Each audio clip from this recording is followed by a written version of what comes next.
Pues vamos a dar inicio, son las 6:05 de la tarde. Hoy tenemos tareada con el equipo de psicopedagogía. Ya extrañábamos a la maestra Albaguante, a Jesús Bautista, y nos prepararon un tema que creo que está como, no de moda, pero sí en boca de mucha gente. ¿Qué va a pasar? ¿Cómo viene? ¿Qué sabemos? ¿Qué ha cambiado? ¿Qué esperaríamos para el próximo ciclo escolar en cuanto a lo que se dice de la reforma? Pero me gustaría ir más atrás y que Jesús y la maestra Antonieta nos cuenten desde cuándo existe este concepto de escuela, por qué se creó, cuándo participaban las mujeres, cuándo no participaban las mujeres, por qué siempre esperamos el 10. Afortunadamente en esta comunidad de padres ya no es ese el tema, sino un beneficio integral, un crecimiento, un desarrollo, un acompañamiento. Entonces, es un muy buen tema que tiene mucha historia y mucho fundamento y que por supuesto no para aquí, ni para el próximo ciclo escolar, ni para con la siguiente reforma, que ya ni le llaman reforma.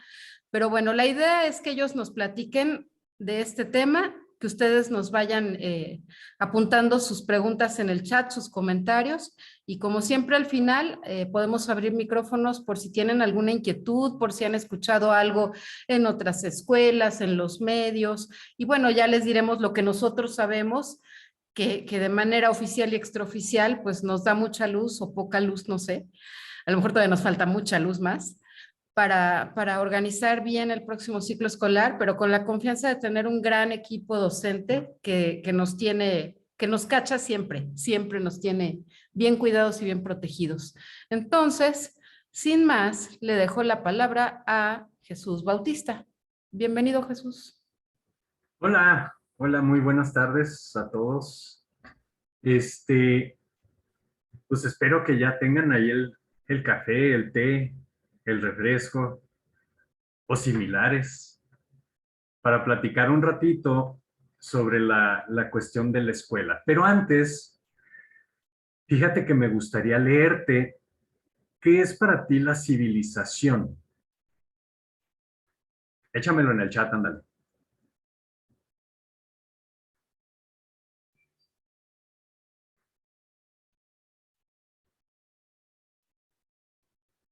Como dice el cuate este que estaba en Coyacán, no le saque. ¿Nos repites la pregunta? Venga, sí, no le hace. Fíjate bien, haz más, hasta te la voy a anotar.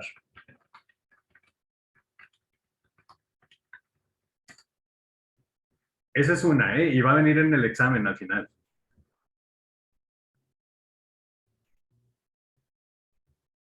¿Qué es para ti la civilización?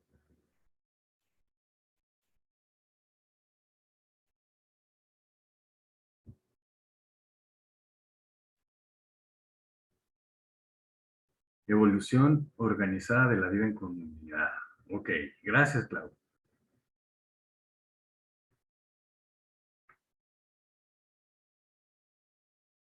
Por ahí veo una mano tecleando. Échenle, si no voy a tener que hacer spoiler. ¡Ah, qué padre! Gracias. Hugo, yo sé que no eres Hugo, pero dime tu nombre, porfa.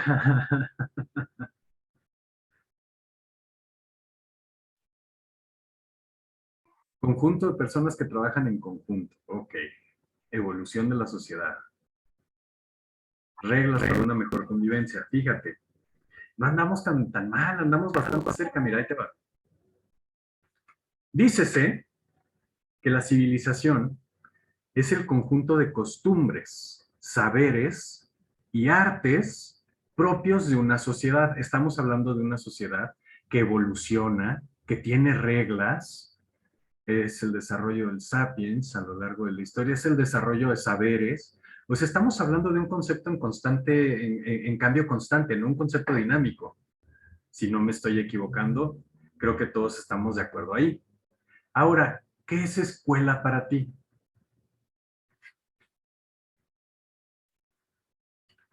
¿Qué es escuela para ti?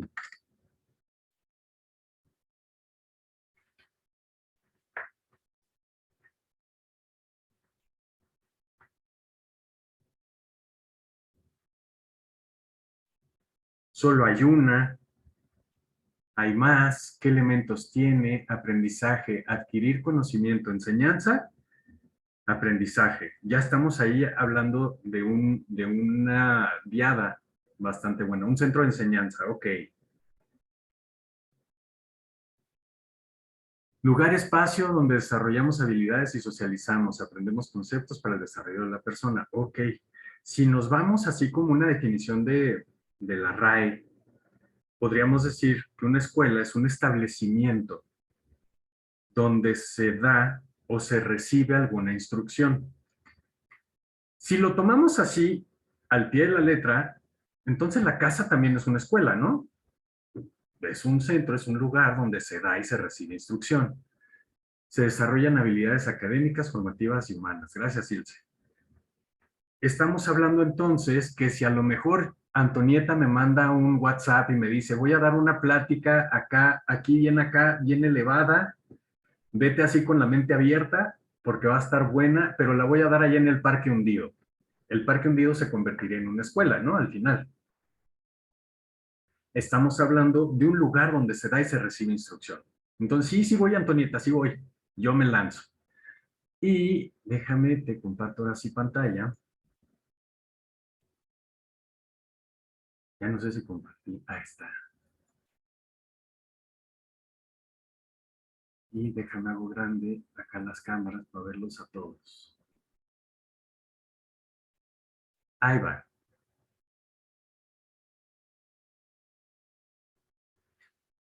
Podemos hablar de que la escuela empieza a tomar la forma con la que ya empezamos a asociarla a nosotros. Ahí te encargo, desde hace 5,000 años. Estamos hablando de civilizaciones como los egipcios, los fenicios, los persas, los hebreos, los babilonios, ya empiezan a buscar un lugar en donde la instrucción se da y se recibe. Tenemos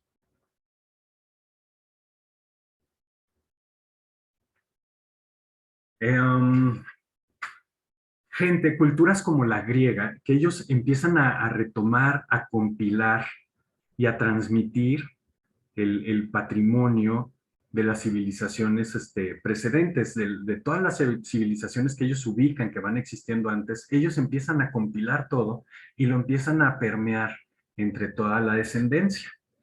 En Egipto, empiezan a darse cuenta de la importancia de las personas que saben leer y escribir.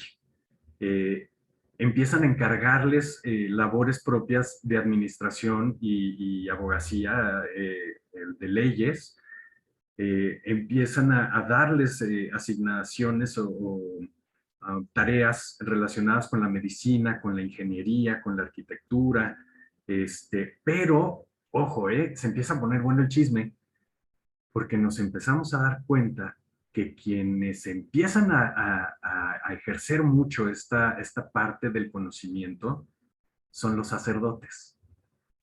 Y en Egipto, los sacerdotes se vuelven los grandes mentores, los grandes sapientes, ahora sí que omnisapientes, omnipresentes y omnívoros, los sacerdotes del antiguo Egipto. Ellos se encargan de la educación de los príncipes, de los propios sacerdotes, se vuelven formadores de sacerdotes y, al pueblo le dan sí cierta instrucción, les comparten sí ciertos saberes, pero empiezan a verlos como un material que puede ayudar a sustentar mi poder como sacerdote a través de la milicia. Entonces empieza a juntarse, fíjate, ya llevamos dos, los sacerdotes, la religión, la que sea, la religión y la milicia. Empieza a juntarse ya como acaparadora del conocimiento. Los fenicios se dan cuenta de que el saber es poder. Y quienes saben son la gente que echa a andar la sociedad. Comerciantes, los ingenieros, los industriales, los que hacen transformación de las materias primas, madera en barcos, todas estas personas se empiezan a permear, empiezan a llenarse de sabiduría. En Persia igual, florece la individualidad, el saber no se limita solo a memorizar o mecanizar cosas, se empieza a volver algo en donde se promueve la reflexión. Con los hebreos, sí, hay muchísima influencia de la sociedad babilónica, de los persas, de los griegos, y se empieza a dar un intercambio cultural, pero en el caso de los hebreos, tú y yo sabemos por la tradición judeocristiana, que todo el saber empieza a filtrarse a través de mi relación con Dios. Ahora, ¿por qué empieza a tomar tanto poder la milicia? O sea, ¿por qué de repente las lanzas y las espadas se vuelven tan poderosas? Como te decía hace ratito, son quienes sustentan a la nobleza, son quienes le dan fuerza a la nobleza, a la religión, a los faraones en ese momento o a los gobernantes en ese momento. Y estamos hablando de un momento en la historia en el que los cacahuatazos se ponían de a peso el kilo, o sea, estaba la guerra entre Esparta, Atenas, el Peloponeso, los grandes imperios empiezan a pelearse unos con otros. Ahora, fíjate bien, ahí en la diapositiva te pongo ahí el chisme que a mí se me hace bastante bueno. Ya sabes que a mí ni me gusta el chisme y el chisme es como los billetes, se hizo para contarse.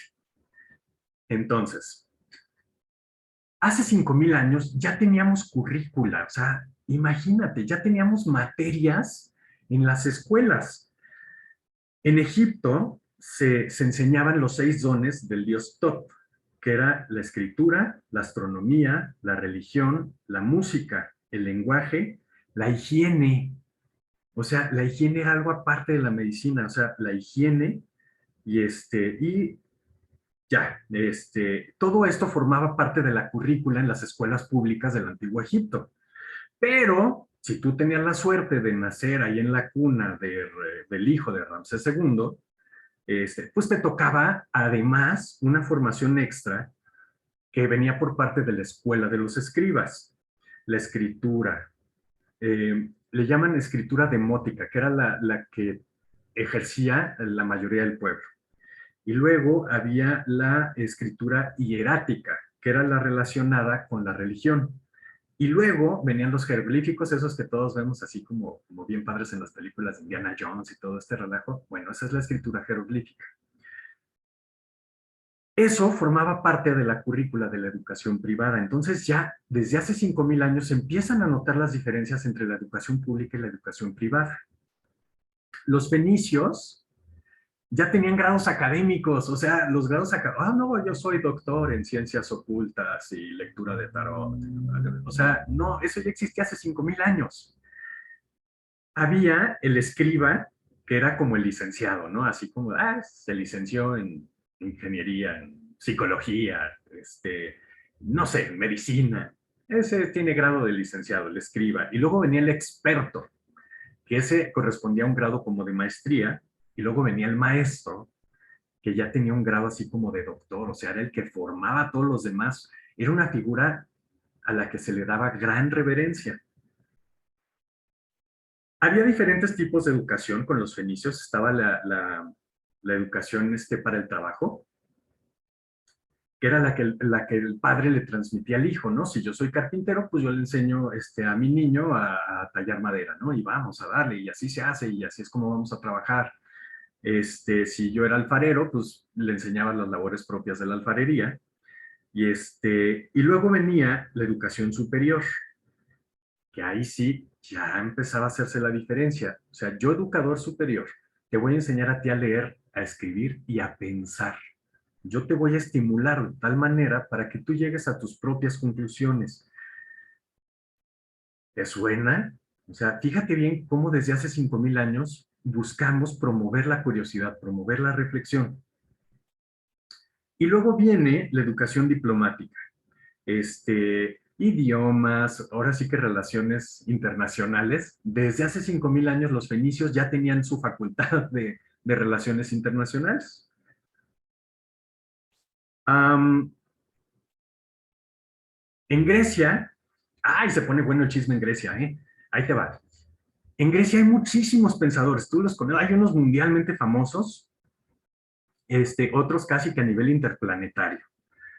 Por ahí vas a escuchar algunos nombres, si no es que todos los conoces bastante bien, pero empiezan a surgir maestros como Protágoras, que le llaman que es el primer abogado del diablo, ¿no? Protágoras, su método pedagógico era siempre ver las dos caras de la misma moneda, ¿no? ¿Por qué estás a favor? Pues, ok, ahora argumenta por qué estás en contra. Ah, hijo, no, pues no sé, no, pues piénsale a ver, o sea, si tienes un argumento a favor es porque sabes qué es lo que no te gusta, entonces argumenta en contra. Y él empezaba a poner con sus alumnos todos estos ejercicios y por eso se le llama que era el abogado del diablo, ¿no? Te ponía en las dos perspectivas, por lo menos en las dos perspectivas que cualquier evento podía tener. Luego surge Pitágoras. Pitágoras propone como método pedagógico la fisiognomía, así con G en medio. O sea, no es français, es fisiognomía.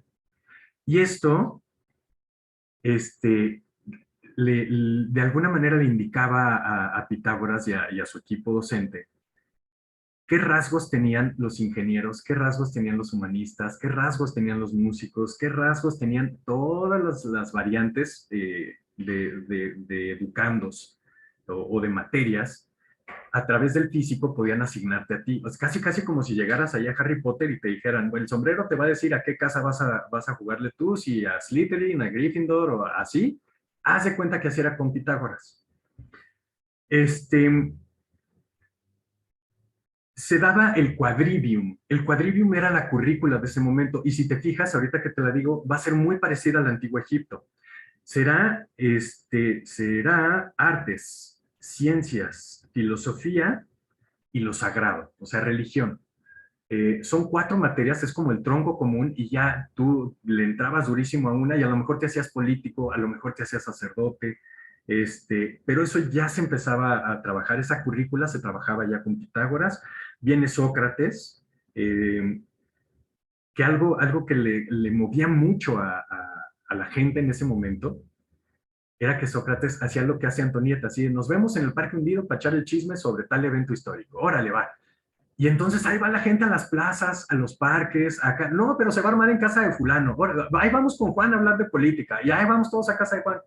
Y ahí estábamos platicando de política y Sócrates en medio de la plática ayudándonos a reflexionar a través de sus preguntas.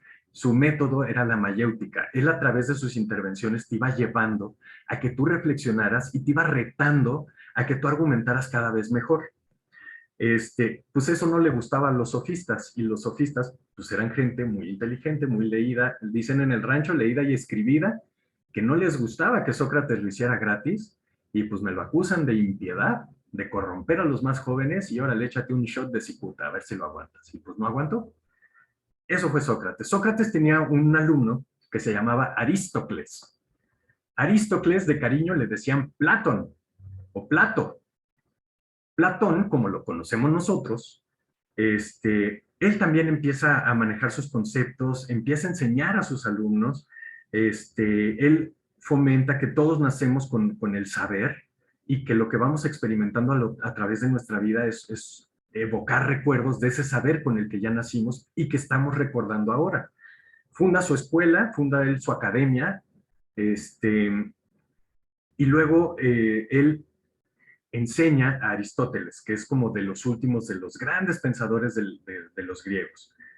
Aristóteles funda su liceo, él también tiene su método pedagógico. De hecho, Aristóteles es de los primeros que empieza a fomentar el método científico. Él promueve que tú experimentes y que a través de esta experimentación tú demuestres que tus resultados son consistentes. Si tú te fijas, estamos enseñando el método científico desde hace 4.600 años, 4.500 años y contando. O sea, estamos hablando de que la educación como tal a lo mejor no ha cambiado tanto. Los hebreos, pues te platicé ahorita, al final, a pesar de todo el intercambio cultural que tienen con los pueblos aledaños, Dios se rige o yo me voy a orientar a que todo lo que entre a mis sentidos lo voy a pensar en función de la idea de Dios que tengo. Entonces ya se vuelve una cuestión como más elaborada, sin embargo, sigue compartiendo muchos elementos como que en todas estas culturas que ya platicamos, el más viejo enseña al más joven. Y luego, a partir de cierto tiempo, ahora sí ya te vas a la escuela. Y después de cierto tiempo, pues, ¿en qué te vas a especializar? Militar. Ah, bueno, pues vas para la milicia. No, yo voy a ser navegante. Pues bueno, vas para los barcos. Entonces, así es como se empiezan a formar. En el caso de las chicas, hasta ahorita, las chicas sí se les participa la educación. Ellas son expertas en música, en cuestiones del hogar, en gastronomía, pudiéramos decir, pero no se les abre el paso todavía a la escuela. Sí tienen educación, sí reciben educación, pero toda es en casa. Toda es por parte de la mamá, por ejemplo, ahora. Así como los papás enseñan los oficios a los hijos, ahora las mamás enseñan a las chicas todas las labores propias de. Ok, nos seguimos con el Calmecac y el Tepochcali. Que el Calmecac yo no sabía que significa casa de las lágrimas y el Tepochcali significa casa de los solteros. En el Calmecac se daba una educación más exclusiva. Tú estudiabas ahí para ser sacerdote, para ser guerrero de élite. Haz de cuenta que eras como de la SWAT, del SWAT o de la DEA, pero con traje así de caballero águila y de caballero así, jaguar. Tú te formabas como guerrero de élite, te formabas como campeón prácticamente, como sacerdote y como maestro y como gobernante. Empezamos a sí lo dije bien, empezamos a especializar el conocimiento y administrarlo a la gente que llega hacia nosotros. En el Tepochcali, pues la educación era para los demás. O sea, en el Calmecac era así como, ¿dónde estudias? Estás en el Calmecac. ¿Qué estás estudiando? Pues para Guerrero Águila. ¿Y tú? No, pues yo estudio en el Tepochcali, carnal. En el Tepochcali, tú tenías acceso a una formación más para el pueblo. Tú te especializabas en cuestiones técnicas, sí en manejo de armas, había formación militar, pero no era especializada como lo era en el Calmecac.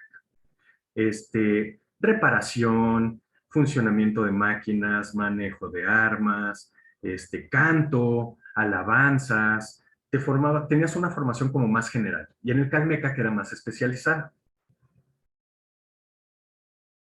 Ah, y aquí me falló. Déjame, me regreso porque quería yo enseñarte un pop. Aquí. Todas las culturas que hemos visto hasta ahorita te están mostrando una interacción entre casa y escuela. Y aquí fíjate bien, las letras en negro porque ahí tiene mensaje subliminal para que lo caches a gusto. ¿Recuerdas dónde lo has escuchado?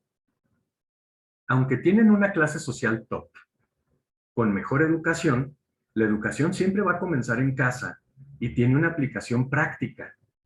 Y hay mucha relación entre la milicia y la productividad en el trabajo y la religión. ¿Va? Ok, esta ya la vimos. Ahora sí. ¿Y qué cambió? Bueno, en la Edad Media vino una super reforma educativa y no la puso la SEP, no la puso Delfina, ni Aurelio, ni ninguno de ellos. Fíjate, en la Edad Media, Carlomagno, así como el superestratega militar, bueno, también le hacía a la educación. Carlomagno dice, no, educación es para todos. Y papás, mamás, me mandan a sus hijos a las escuelas. No, pero es que no, me la mandan a las escuelas. Dije a las escuelas. Carlomagno mete esta reforma educativa en donde hace la educación obligatoria para todos, todos, no me importa. No, pero es que yo no tengo para pagar. No le hace, el Estado te la da y él empieza a poner en práctica esta parte de que la educación debe ser una obligación del Estado. Ojo, todavía no es una obligación del Estado, pero lo empieza a vislumbrar ya como tal. Se fundan las primeras universidades, el hombre regresa a este filtro judeocristiano en donde la experiencia busca una interacción más profunda con Dios. Se aceptan mujeres, ya se empiezan a aceptar mujeres, pero no todas las chicas. El clero en ese entonces empieza a amasar muchísimo poder y él es el que decide qué mujeres acceden a qué educación. Hay dos tipos de educación, que es la monacal, que es para quienes se van a formar como sacerdotes, como monjes, y la palatina. Esta palatina es ya para quienes se van a formar en cualquier otra cosa. En todas estas culturas siempre va a haber una figura, en la antigua Grecia, por ejemplo, era el pedagogo, en Egipto era el tutor, en la Edad Media vuelve a ser el tutor, las nodrizas. Y fíjate bien, aquí quiero que me digas o que te imagines, si yo voy a trabajar tanto tiempo a un nivel tan íntimo como es la formación con una persona, ¿cómo crees que va a ser mi relación con esta persona, ¿no? Como en el caso, por ejemplo, de Platón y Aristóteles, que además de ser alumno y maestro, o maestro-alumno respectivamente, se vuelven muy buenos amigos. Estamos hablando que en la educación se hace un vínculo que podría decir que si lo vemos en términos muy románticos, podríamos decir que es un vínculo inquebrantable. Empezamos a formar lazos con los chavos que están a nuestro cuidado o a nuestro cargo y, y nos volvemos una figura de una autoridad muy grande, si no es que una cuestión ya con características hasta parentales. En la ilustración, ya la educación se reconoce como un derecho universal, tiene que ser uniforme, estandarizada, gratuita, forma ciudadanos libres, origina aprendizaje, pero aquí en la ilustración se empieza a decir, no, espérense, o sea, no a la misma edad estamos listos para lo mismo, y entonces ya la edad empieza a jugar un papel importante en la educación. Aquí en la ilustración ya se empieza a establecer qué contenido es apto para cuáles edades.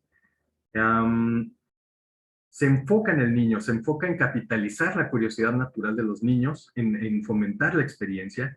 Viene la revolución industrial, en donde la cuestión ya se vuelve, el objetivo ya se vuelve masificar la educación, poner escuelas donde haga falta. El chiste es llevar la educación, que ya es un derecho universal y gratuito, a todas las personas a donde podamos. Y en el siglo XX, pues estás de acuerdo que ya hay escuelas por todos lados. Faltan lugares, sí, yo no digo que no, pero hay muchísimas escuelas. Ya el crecimiento descontrolado de las ciudades exige que haya más escuelas por cada tanto de habitantes. Empiezan a formarse misiones pedagógicas, la religión empieza a separarse ya del proceso educativo, ya la religión ya no juega un papel tan importante, y buscamos acercar la educación a quienes les va haciendo falta. Ok, ¿dudas hasta acá? ¿Todo bien? ¿Clarísimo? ¿10 en el examen? ¡Sas! Ok, Antonieta, entonces te toca a ti y al final ya sabes, examen.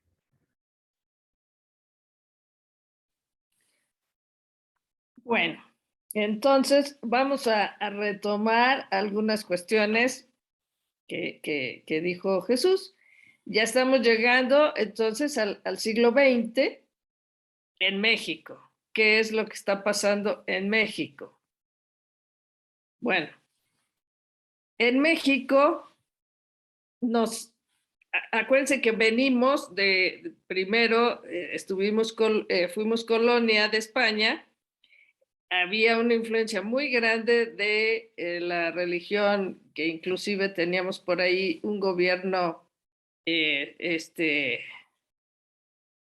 en donde influía pues el clero, y nos educó, a partir de ahí nos educó la iglesia. Llegamos al siglo XX en donde sí había escuelas en donde iban las niñas, pero las niñas eran educadas a principios del siglo XX en labores de casa, eran educadas por monjitas o religiosas y les enseñaban a rezar, a bordar, a cocinar y ese tipo de labores. Sí, les enseñaban a leer y a escribir, pero enfatizaban más en el conocimiento religioso. Es decir, la lectura y la escritura iban más enfocadas hacia este ámbito. Después nos viene, vamos a dar un salto grande, nos viene la revolución, y con la revolución tenemos después el caudillismo, en fin, fue un margallate que hubo en México, y como no había internet, no había televisión, medianamente había algunos periódicos, pues, por ejemplo, mucha gente del norte no se enteraba que en el sur había revueltas entre los campesinos, por ejemplo, o viceversa, entre la gente del sur no se enteraba que allá Villa estaba organizando movimientos con los obreros. ¿Y cómo es que no se enteraban? Pues simple y llanamente, ya dije, no había muchos medios de comunicación, pero tampoco sabían leer ni escribir. El analfabetismo era impresionantemente grande. Después venimos ya con la revolución y viene el caudillismo y viene el relajo en donde no había un proyecto en sí, un proyecto de nación, mucho menos un proyecto educativo en forma. Era más importante tener un proyecto político o tener un proyecto económico, sin embargo, no lo había como tal. Un proyecto de nación, yo me atrevo a decir, surge a partir de Lázaro Cárdenas. Y Lázaro Cárdenas voltea y ve el analfabetismo tan grande, entonces empieza a surgir la escuela como institución. Y podemos mencionar ahí grandes personajes como Vasconcelos y en fin. Pero aquí en esta época es importante ubicarnos porque aquí entonces sí niños y niñas recibían la misma educación. Aquí sí los metieron a una escuela, edificio, donde tenían que tomar clases y unificaron, el conocimiento. Entonces surgieron los libros de texto gratuitos y los alumnos tenían que aprender lo mismo, niños y niñas. Gracias. La escuela, como concepto, es un lugar, decían, estaba muy atenta aquí con ustedes, que decían, es un lugar, es un edificio, sí y no. Es un lugar donde aprenden. Ok, yo puedo aprender en la iglesia, yo puedo aprender en el club, yo puedo aprender en las reuniones aquí afuera de mi casa con los vecinos. Y puedo aprender también en la casa.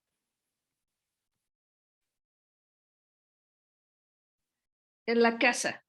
La casa es un lugar en donde voy a recibir no nada más valores, recibo un montón de aprendizajes. Mis primeros maestros son mis padres. Son los que me enseñan a hablar. Son los que me enseñan a conducirme. Son los que me enseñan a tratar a la relación y el encuentro con el otro. Me enseñan que yo soy diferente al otro. Son mis primeros maestros, los padres. Sin embargo, la casa no es el único lugar en donde yo aprendo. La escuela, así como la concebimos, puede ser el lugar donde aprendemos temas académicos. Ahí sí se las compro.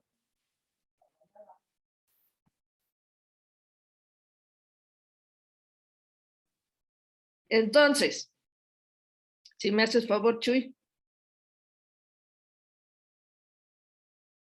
Decíamos que el proyecto que ya se tenía a partir de Cárdenas, un proyecto de nación en donde empezó a haber un proyecto escolar, un proyecto educativo y estas famosas jornadas magisteriales en donde agarraban unos camiones y se llevaban a los maestros a los pueblos porque era urgente alfabetizar a la gente y meter a los niños en algún lugar para aprender. Y entonces surgen las famosas escuelas unitarias, donde un maestro pepenaba a todos los niños de la comunidad.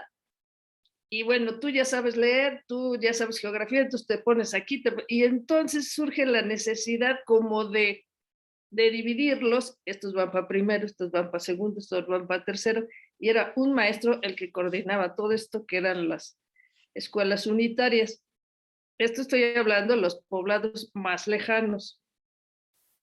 Y en los que no, entonces también surge la necesidad de capacitar a los maestros. Y los maestros, a veces 2, 3 meses, ya estás capacitado y te me vas a, ya sabes tú más que los niños, pues te vas a enseñarles. Y nacen las escuelas normales, en donde iban las personas a capacitarse y ya de una manera más formal y profesional después de estudiar la secundaria, donde la mayoría eran maestras, mujeres. Y luego entonces viene esto de la uniformidad en cuanto a la educación. Todos van a aprender lo mismo, el gobierno hizo los libros, van a aprender lo mismo en el mismo tiempo y en el mismo ritmo, porque urgía alfabetizar. La escuela como institución tiene que dar respuesta a la sociedad. Esa es una función primordial de la escuela, dar respuesta a la sociedad, a la necesidad de la sociedad. Y eso es lo que se estaba logrando a partir de ese momento. Bien, venimos, a partir de ahí ya se ha construido mucho, ya no estamos atorados ahí dentro de un salón, considerando que solamente el maestro es el poseedor del conocimiento y todo esto. Pero sí subsisten todavía algunos valores que creo que son fundamentales si vamos a tener una labor educativa. Debe haber valores, y si vamos a establecer ese encuentro con los demás que son personas, somos seres humanos todos, entonces debe haber un orden y debe haber valores. Principio de disciplina.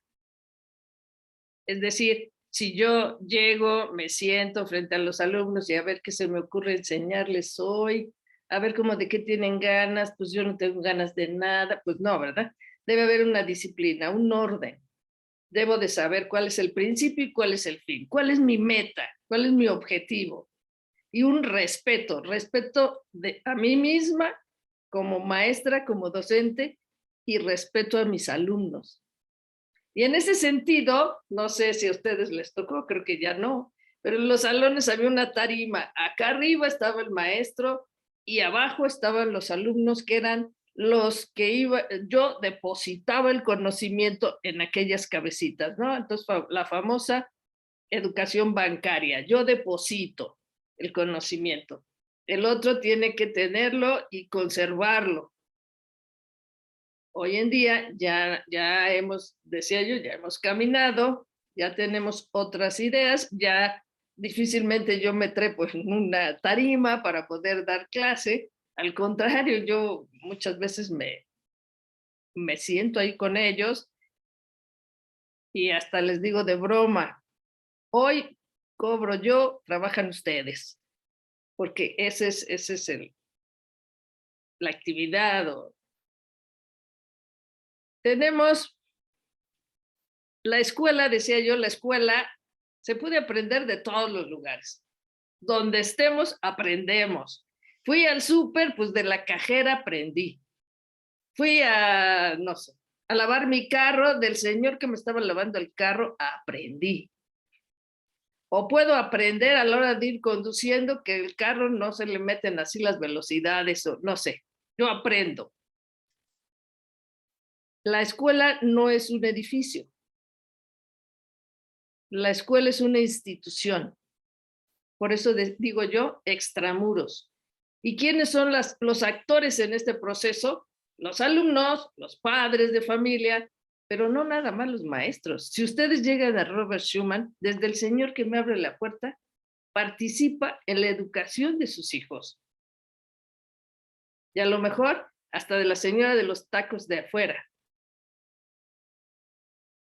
Actores del proceso de aprendizaje somos muchos los que participamos en el aprendizaje de su hijo, muchos.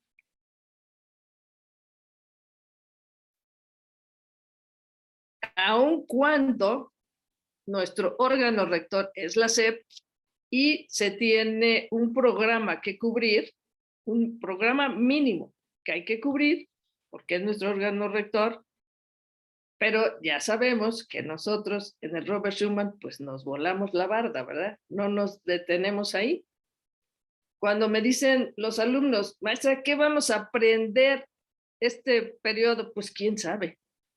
Cuando yo digo quién sabe, sí sé cuál es lo mínimo, pero sus inquietudes son más grandes que el programa. Entonces rebasamos. ¿Por qué? Porque mi objetivo es dar respuesta a esa necesidad.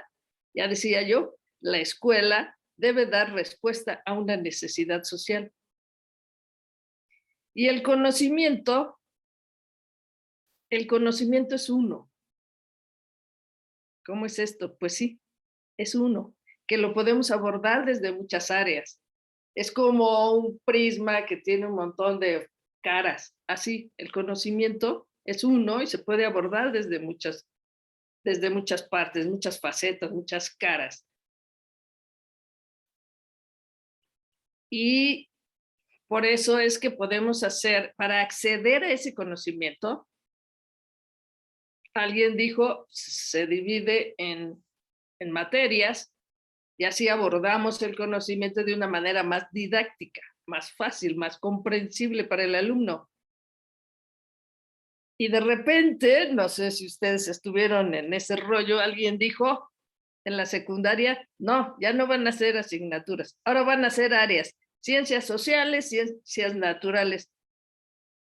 Pues no sé si consistió en que no estaba bien hecho el programa, no sé si consistió a lo mejor en que no lo entendieron bien los maestros, no sé si consistió en que no hubo una buena supervisión, o no sé si consistió en que difícilmente evalúan un proyecto, tristemente, pero creo que no fue un éxito. Y ahí venimos otra vez para atrás con asignaturas. Pues ¿saben qué? No funcionó. Así que vámonos otra vez por asignaturas. No estaba mal en la idea que fuera por áreas, no estaba mal. Pero bueno, nos vinimos para atrás otra vez en asignaturas. ¿Y qué pudimos hacer entonces para abordar este conocimiento? Entonces veo dentro de mi programa con qué materias puedo empatar. Y entonces surgen los proyectos interdisciplinarios o los multidisciplinarios también. Vamos a abordar el mismo conocimiento, pero desde distintas partes, o esto mismo lo voy a explicármelo después de haberlo analizado por todos los lados, que sería el interdisciplinario. Entonces, pues, ¿cuál es el ideal? Pues que se abordara así nuestra educación, que todos tuviéramos que ver, que fuera a base de proyectos. Hubo también otra sugerencia hace algunos años y se dijo, las evaluaciones no sirven.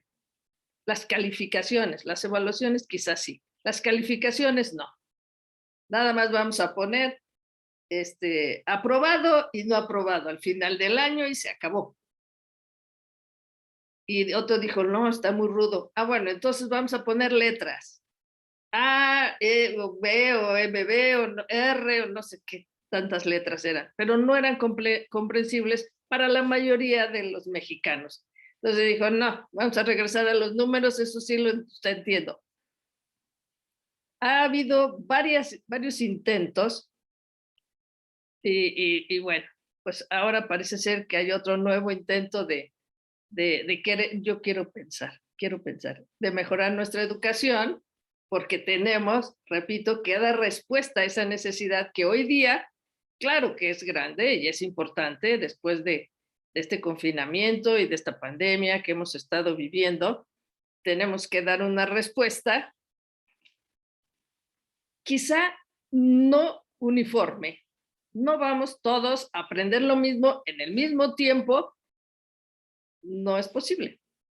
Si yo estoy dando esta plática, yo estoy segurísima que si yo le pregunto a alguno de ustedes, aquí en su cabecita, diría Piaget, están acomodando algunas cosas y van a decir, no, esto yo no estoy de acuerdo con Antonieta, esto no. O esto hace mucho sentido porque mi mamá me platicaba de no sé, y entonces están acomodando. Yo les puedo preguntar, ¿qué aprendieron? Y entonces me pueden decir una cosa muy distinta, quizá, de mi objetivo. ¿Por qué? Porque no aprendemos todos ni al mismo tiempo, ni de la misma manera, ni lo mismo. Ni lo mismo. Cuando vamos a ver una película, pues el esposo me platica, ¿qué? Pues eso no fue lo que vimos. O sea, ¿por qué? Porque en su cabecita acomoda de una manera distinta como la acomodo yo. ¿Por qué? Porque yo tengo una vivencia diferente a la que tiene este hombre. Entonces, aprendemos todos a un ritmo diferente, en un estilo diferente, acomodamos de una manera distinta y aprendemos algo quizá distinto. No quiero decir que mi trabajo no sirva y que cada quien hace lo que quiere, no. Pero sí, cada quien tiene su momento. Si pudiéramos tener ahorita un alto y después les hiciera, como dice Chuy, el examen, entonces sí, ¿por qué? Porque les doy chance de que acomoden y otros van a decir, ¿cómo dijo la Antonieta? ¿Cómo fue esta cosa? Ya se me olvidó. Y después, con razón decía la Antonieta. Entonces, el insight, o sea, el conocimiento, el 20, les cae después, porque cada quien tiene un ritmo. ¿Qué hay que hacer? Respetarles ese ritmo, respetarles, porque en ese momento no era importante para ellos. Yo me he regresado a buscar cursos de algo que debí de haber aprendido en la prepa, pero en ese momento a mí me era más importante salirme a bailar. Entonces, bueno, pues tengo que ir y por ese conocimiento que ahora me hace falta. Entonces, la escuela no es un edificio. La escuela es en el edificio, fuera del edificio, con el maestro, sin el maestro y a pesar del maestro. Es como aprendemos. Y el conocimiento se aborda de distintas maneras y de con distintos enfoques. Y la escuela como institución, pero también hay otra escuela, como línea de pensamiento, como filosofía. Y tiene que ver también con mi estilo de vida, que sí aprendo y que no voy a aprender. O me cierro bajo mi cortina, eso no lo aprendo porque no me gusta. Y ahí entonces está la labor del maestro para abrir conciencias o para hacer un bollito para poder llegar a su sensibilidad del alumno. Chuy.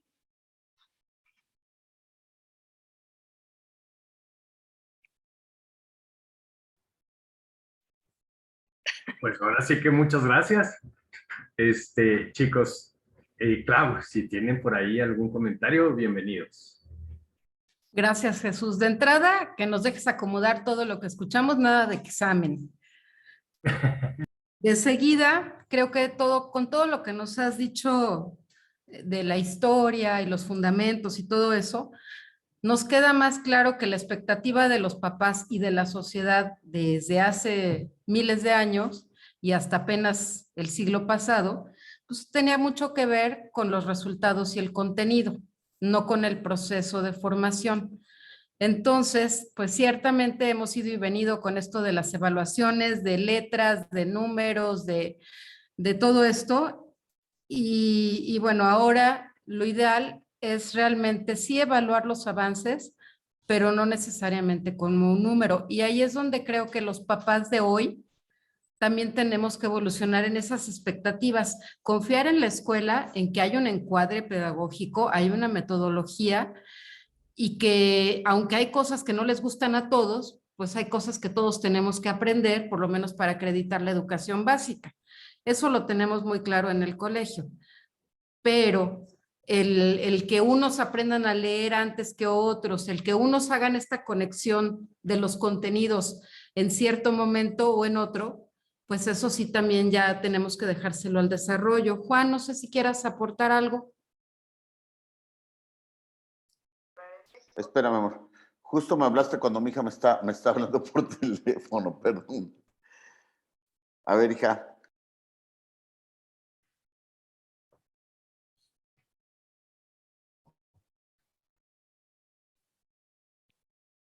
Ese, Bueno, no te preocupes, en lo que hablas con tu hija, sí, maestra. sí, yo decía que la calificación es la que se intenta eliminar. La evaluación no, porque la evaluación, bueno, pues vamos sumando hasta llegar a un conocimiento. Es así. Pero tú te mereces un 5 y tú te mereces un 8 cuando mis intereses, no sé si estaban puestos ahí, mi momento no era en el que yo tenía que dar la respuesta que me está pidiendo Antonieta o no de la manera en la que me lo está pidiendo. Es decir, tengo el conocimiento, sí, pero ya lo conecté con otra cosa que no es lo que espera Antonieta que yo diga, porque entonces regresaríamos a la educación bancaria. Yo les deposité, tú me lo tienes que regresar.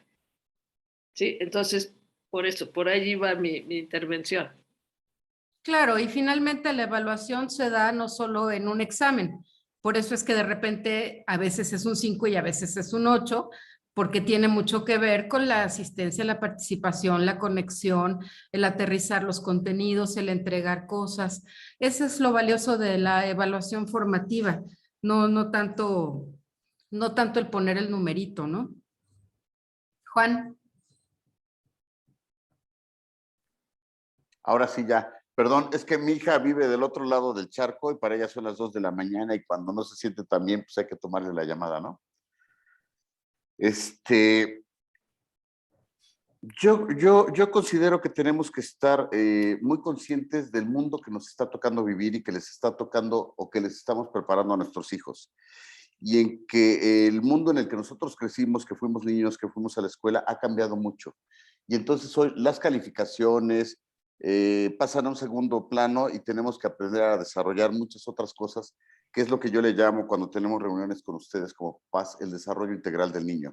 No todo es conceptos, porque a lo mejor en ese mundo nosotros crecimos y por eso las calificaciones tenían un valor tan importante, ¿no? Nos sacamos 10 y entonces ya somos mejores y vamos bien y tenemos que hacer. Pero hoy tenemos que desarrollar muchas otras habilidades y la evaluación no va en torno a una calificación. La evaluación ciertamente es muy personal y va en torno a un desarrollo integral, un desarrollo en el que no solo se aprenden conceptos, no solo se desarrollan habilidades, sino también se aprende conocimiento principalmente de uno mismo. Y esta es la parte importante que tenemos que no perder de vista nosotros en todo esto que hemos platicado, que nos ha platicado sobre qué es la escuela y qué hace la escuela y cómo estamos haciendo nosotros la escuela, preparándolos. No me gusta mucho decir para el futuro, porque el futuro es cada día que nos levantamos, ¿no? Hoy muchas de las cosas que nosotros estamos viviendo en este momento en la escuela y como sociedad, no la imaginábamos hace 2 años, hace 5. Entonces, el futuro que tenemos que preparar para nuestros niños, pues se construye desde el hoy. Y entonces tenemos que llevar un poquito más o tener un poquito mayor de apertura en todos estos conceptos con los que crecimos cuando nosotros éramos niños, que por mucho que no lo puedan creer, no fue hace tanto tiempo. Y todas estas cosas han cambiado en demasía. Muy bien. Y bueno, no sé si ustedes tengan algún comentario o algo que quieran preguntar. Es más, dejamos de grabar para que sea con más confianza.